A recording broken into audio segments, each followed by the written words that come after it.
Grandi soddisfazioni da parte degli atleti del Friuli Venezia Giulia alla 45esima edizione della New York City Marathon, la memorabile maratona che si tiene nella Grande Mela degli Stati Uniti e che ogni 1 catalizza l'attenzione degli appassionati runner. Il nostro contingente, risultato ancora una volta uno dei più numerosi d'Italia, è stato capace di coronare ottime prove sia in termini di piazzamenti sia di riscontri cronometrici. Tutti hanno provato l'emozione di attraversare in corsa i 5 distretti della grande metropoli USA, partendo dal ponte di Verrazzano per poi arrivare a Central Park.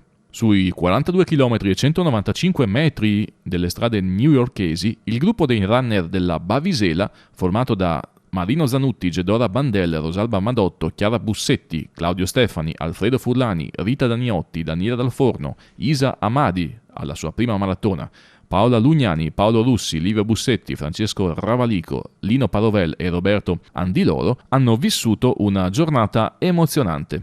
Alla sua prima 42 km anche il presidente della Bavisela Fabio Carini, che ha corso nel giorno del suo 50° compleanno, quindi per lui una doppia emozione.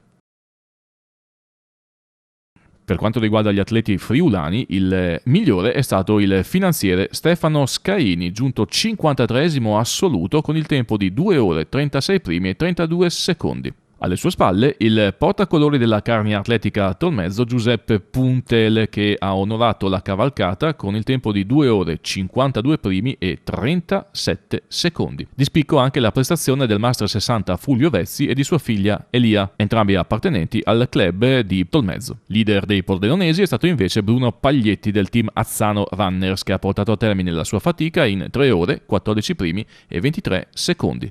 Tra le maratonete, dietro la friulana d'adozione Anna Incerti, che è moglie di Scaini e che è arrivata nona assoluta con 2 ore 33 primi e 13 secondi, si è piazzata Yvette Moro Piazzon, runner e triatleta di Porcia. Merita citazione anche Paola Mariotti del Bruniera Friulintagli, che al rientro agonistico dopo 2 stagioni lontano dalle competizioni ha onorato la prova con il tempo finale di 3 ore 12 primi e 31 secondi.